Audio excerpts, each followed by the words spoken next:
Bismillah, kita lanjutkan ngaji kita. Sesi terakhir kita di India. Sudah agak terlalu lama kita di India. Kita tutup dengan Gandhi. Oke, bismillah. Kita ketemu beliau sekarang, Mohandas Karamchand Gandhi, Mahatma Gandhi. Mahatma itu gelar. Mahatma itu kalau bahasa India Mahatma, orang yang jiwanya besar luar biasa. Kalau di agama Hindu, orang bisa disebut Mahatma kalau levelnya sudah hampir-hampir wali. Mahatma, orang yang berjiwa sangat besar. Jadi kalau di Indonesia mungkin kayak Gus Dur itu bisa lah, bagi yang mengidolakan Gus Dur bisa dikasih gelar Mahatma. Kebetulan Gus Dur juga mengidolakan Gandhi. Gandhi sebenarnya bukan pemikir yang luar biasa. Yang luar biasa adalah aktivismenya, aktivitasnya.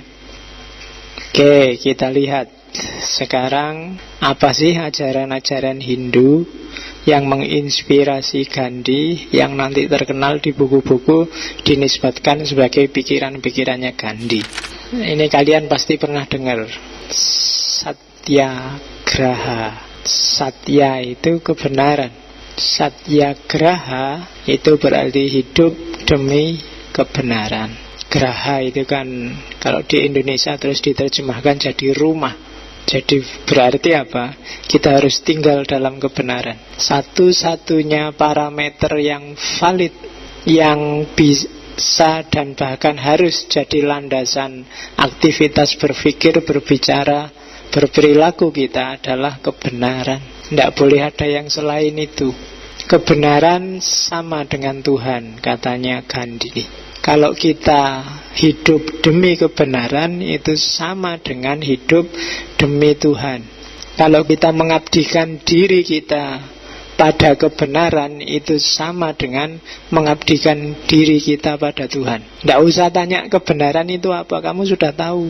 Hati kecilmu sudah bisa menjawab. Akalmu masih waras, bisa ngasih fatwa. Dan hiduplah demi itu. Itu yang pertama, prinsip pertama. Dari Satyagraha inilah nanti lahir prinsip besar yang sangat terkenal, yaitu ahimsa. Secara harfiah, ahimsa itu lawannya himsa. Kalau himsa itu keras, agresif, menyerang, suka menyakiti. Kalau ahimsa kebalikannya, bahasa Sanskerta kan begitu ada A berarti tidak. Agama kan gitu, gama itu kacau, rusak, awut-awutan. Tapi begitu dikasih A, jadi agama. Berarti orang yang beragama harusnya hidupnya harmonis, ndak rusak, ndak kacau. Oke, jadi secara harfiah, ahimsa gerakan tanpa kekerasan. Ahimsa artinya tidak menyakiti, menolak keinginan untuk membunuh dan tidak membahayakan jiwa yang lain. Bukan menolak membunuh loh ya, bahkan menolak keinginan untuk menyakiti dan membunuh. Cuma keinginan saya kalau bisa jangan. Tidak menyakiti hati, berarti harus menenggang yang lain, harus sensitif, terus tidak membenci apapun yang terjadi. Tidak boleh benci, termasuk pada yang jahat-jahat. Karena benci itu bukan dia yang defisit, tapi kamu. Orang yang kamu benci itu loh tidak ngerti apa-apa. Aku benci setengah mati padamu, kamu kan gak terasa apa-apa. Jadi yang sakit di sininya, yang sumpek gak bisa tidur, itu kan kamu yang benci. Yang dibenci gak ngerti, kecuali kamu terus ngirim SMS ancaman apa mbok cegat di tengah jalan, itu urusan lain. Tapi kebencian itu sendiri sudah merusak kamu yang punya rasa benci. Ngapain kamu habiskan energimu untuk dia yang ketawa-ketawa dan kamu sendirian sumpek?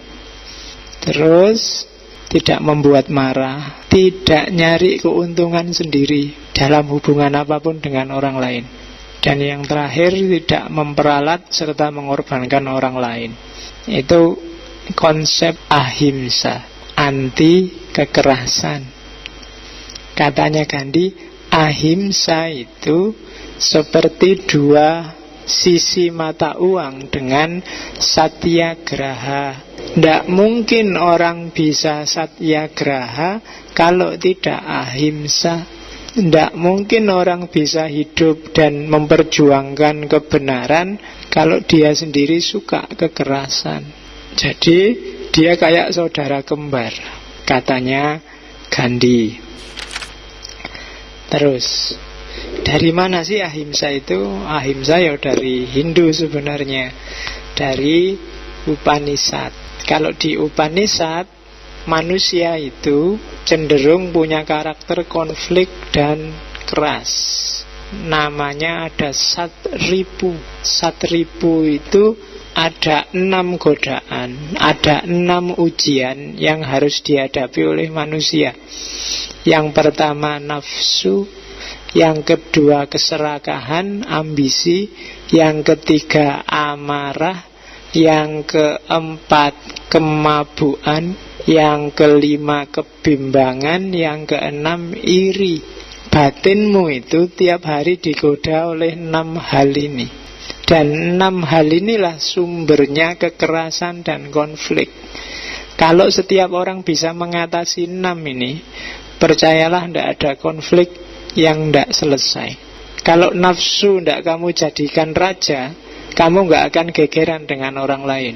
Kalau ketamaanmu terkontrol, kamu nggak akan tabrakan sama orang lain. Kalau amarahmu bisa kamu kuasai, tidak akan ada masalah. Kalau kemabuan itu maksudnya keterlenaan, ketidaksadaran.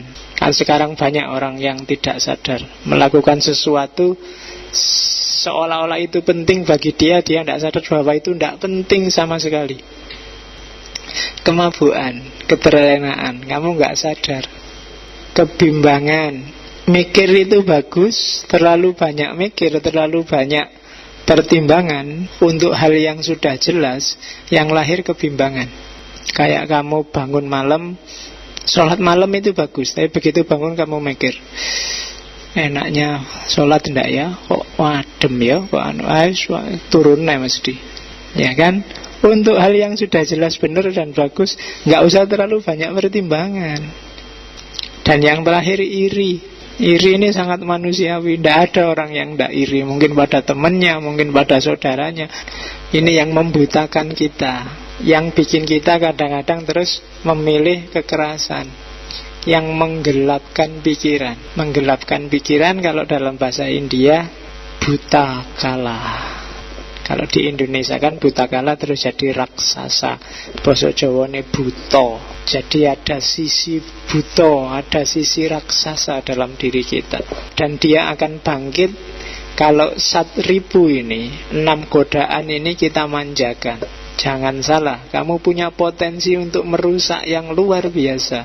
Kalau 6 hal ini tidak kamu kontrol.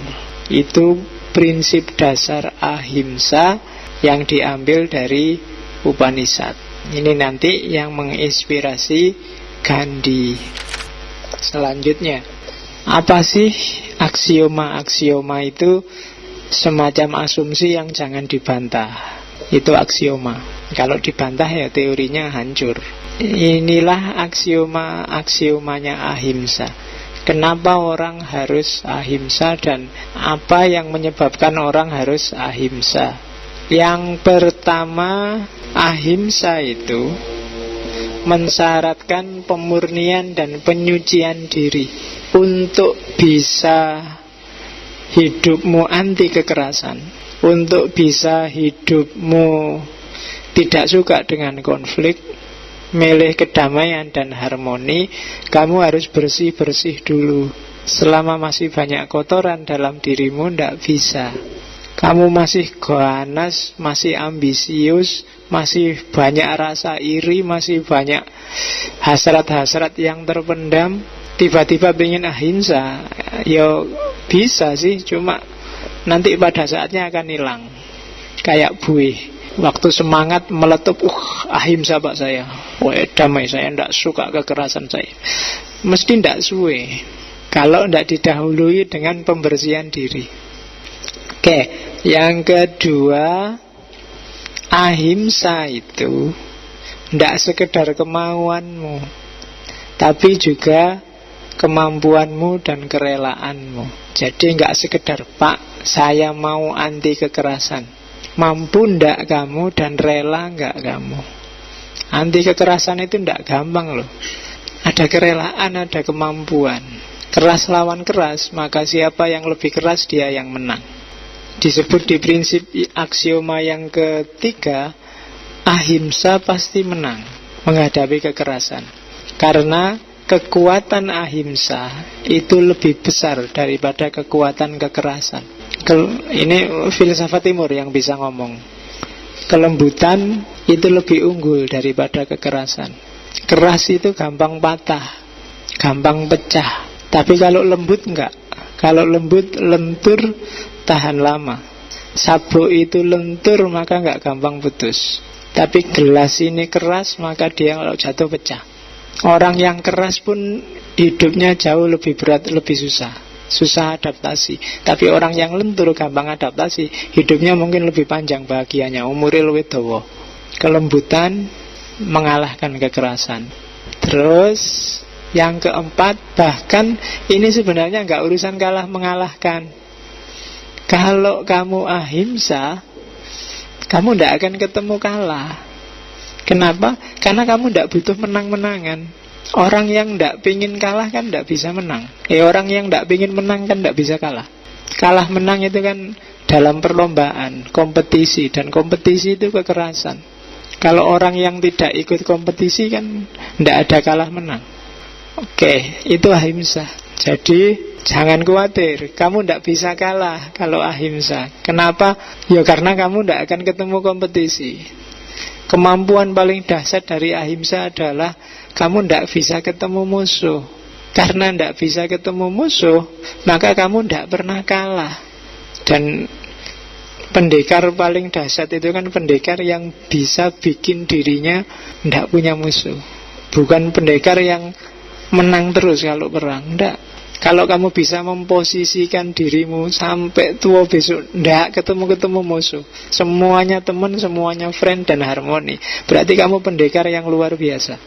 Itu prinsipnya ahimsa. Oke, jadi ada 5 aksiomanya ahimsa. Yang pertama, bersihkan dirimu, asah kemampuan dan rasa rela semelehmu. Yang ketiga, yakinlah bahwa ahimsa, kelembutan itu jauh lebih kuat daripada kekerasan. Yang keempat dan kelima, kamu tidak akan pernah kalah, tapi juga tidak perlu mikir kemenangan, karena ini bukan urusan kalah menang. Nah, itu aksiomanya ahimsa. Oke, ada beberapa saya potong-potong dari buku, karena Gandhi ini ajaran-ajarannya ngambilnya dari biografinya. Jadi saya harus motong-motong bagian-bagian yang sekiranya punya nilai filosofis. Untuk bikin sukses tadi, hati-hati. Kadang-kadang masyarakat punya 7 dosa. Kehidupan kita bareng-bareng bernegara itu, hati-hati dengan 7 dosa ini. Kalau 7 dosa ini ada, ya tadi perjuangannya nggak akan sukses. Yang pertama, politik tanpa prinsip. Mikire sukses, mikire yang materi-materi ukurannya, tapi tidak ada prinsip. Sebentar lagi negara akan jatuh. Mending tidak terlalu kaya tapi punya prinsip, fondasi negara akan kuat, daripada kaya tapi melacurkan diri, tidak punya prinsip. Yang kedua, bisnis tanpa moralitas. Hasilnya pasti konglomerat. Jarak antara kaya miskin semakin jauh. Penyakit masyarakat yang kedua. Penyakit masyarakat yang ketiga, pengetahuan tanpa karakter.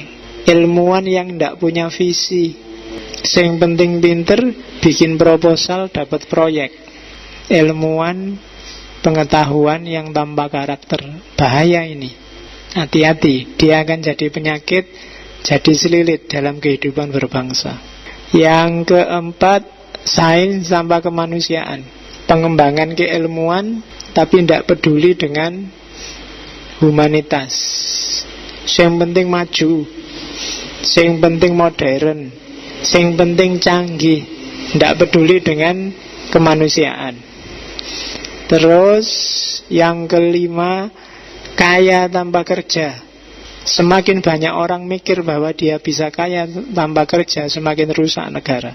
Semakin buruh pengen nuntut gajinya dinaikkan, semakin pegawai negeri nuntut demo bayarannya dinaikkan, semakin MLM gampang bikin orang terlena. Semakin ya, mikirnya kan gitu, kaya tanpa kerja.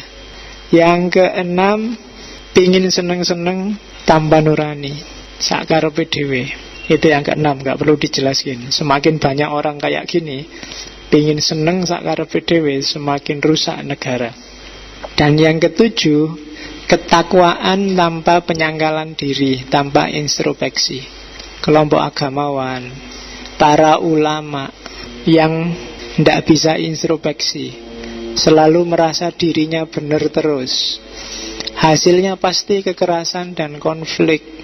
Penyakit ketujuh. Jadi politikusnya tanpa prinsip, bisnismennya tidak bermoral, ilmuwannya tidak punya visi, tidak punya karakter, sainnya dikembangkan tanpa punya kepedulian kemanusiaan, orangnya serakah tapi tidak mau kerja, semua orang ingin seneng dan tidak peduli dengan yang lain tanpa nurani, dan para ulamanya merasa benar sendiri, maka negaranya wassalamualaikum, pasti rusak. Ya, kalau tujuh-tujuhnya ini ada, sakitnya tuh di sini. Ini dosanya masyarakat. Hati-hati ya kalau